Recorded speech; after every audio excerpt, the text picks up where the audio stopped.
You ever follow all the rules in math, do every single step perfectly, and still get the wrong answer? It sounds kind of impossible, right? But it happens. Okay, let's dive into a hidden trap in algebra that does exactly that. I know, it sounds like a total contradiction. How can perfectly correct steps lead you to a completely wrong result? Well, it turns out, with certain types of equations, there's this little trap just waiting for you. Today, we're going to uncover that trap, and I'll show you how to spot it every single time. So here is our puzzle for today. This thing is called a radical equation, and that's because our variable, our x, is basically a prisoner trapped inside that square root, the radical. Our job? We got to break it out. The main tool we've got in our toolbox for this jailbreak is squaring. You know, just like division undoes multiplication, squaring is the thing that undoes a square root. This is the absolute key that's going to unlock this whole equation. So how do we actually solve this thing? Well, lucky for us, there's a standard playbook, a reliable, step-by-step process we can follow. And here's our roadmap. It's a 5-step process. First, we get the radical all by itself. Then we square both sides to make it disappear. Then we solve the new equation that's left over. And then there's that final step, step 5. And as you're about to see, that one is the most important one of all. All right, first things first, we need to get that square root term on its own, so we just shuffle the other pieces over to the other side of the equal sign, and that leaves us with the square root of x minus 5 on one side and negative x plus 7 on the other. Simple enough. Next up, we use our big tool, we square both sides. And this is where the magic happens.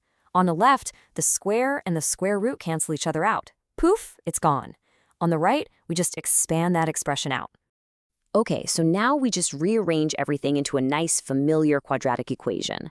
We're not going to get into the weeds of factoring it right here, but trust me, when you solve this thing, you get 2 possible answers for x.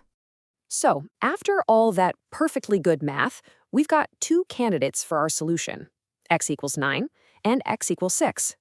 But here's the kicker. Are they both right? This is where the mystery really starts. Right here. This is where we need to be really careful, because one of these answers is what I call a phantom solution. It's an imposter. It looks totally real, but it's not. Let's find out which one it is. Let's test these guys out. We'll take 6 and plug it back into the original equation. Let's see. 1 plus the square root of 1 minus 2. Yep, that gives us 0 equals 0. Perfect. It works. But now look what happens when we plug in 9. We get 4 plus the square root of 4 minus 2. That simplifies to 4 equals 0. Well, wait a minute. 4 does not equal 0. That's just plain false. So what gives? Where did this bogus answer come from? This phantom answer, this imposter, actually has an official name in math. It's called an extraneous solution. And the wild thing is, it's created by the very same perfectly correct mathematical process we use to find it. So the real million-dollar question is why? Why does this even happen? Let's pull the mask off this phantom and see exactly where the trap is hiding. And hey, this isn't some new problem. Mathematicians were writing about this exact confusion more than 100 years ago. As this quote points out, just giving it a fancy name like extraneous doesn't explain a thing. It leaves you just as confused as you were before. Okay, the whole secret, the entire trap, is hidden in the simple act of squaring. To see how, let's start with a statement that is obviously totally false. -2 equals +2. We all know that's not true. Now, let's do a perfectly legal, totally valid math move. We're just going to square both sides of that false statement. And boom, look what happens. All of a sudden, we have a true statement. 4 equals 4.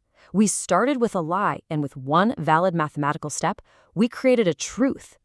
That is the problem. The act of squaring can actually destroy information. In this case, it completely erased the original negative sign. Let's try to think about this visually, because it makes it super clear. Solving an equation is really just finding the exact point where 2 different graphs cross each other. For our original equation, if you graph the 2 sides, you can see they only intersect one time, right at x equals 6. But remember what we did? We squared both sides. And when we did that, we literally changed the equation, which means we changed the graphs. And these new graphs, well, they intersect at 2 points. They cross at our real solution, x equals 6, but they also cross at a new spot, x equals 9, that just appeared out of nowhere. That is our phantom solution. Okay, so we get it. We understand the trap. Now, the big question is, how do we make sure we never, ever fall for it? Turns out, there's a golden rule. There is one incredibly simple, absolutely foolproof method that will protect you from every single one of these phantom solutions. It's this simple. You have to always, always check your answers. And you can't just check them anywhere. You have to plug them back into the original equation you started with. That's it. That's the only way to expose the imposters. And that's really the whole secret to mastering these radical equations. It's about understanding the trap that squaring creates and then always checking your work. Which kind of leaves us with one last nagging thought, doesn't it? If squaring can do this, what other math operations might be losing information and creating their own hidden traps? Thanks for digging into this with me.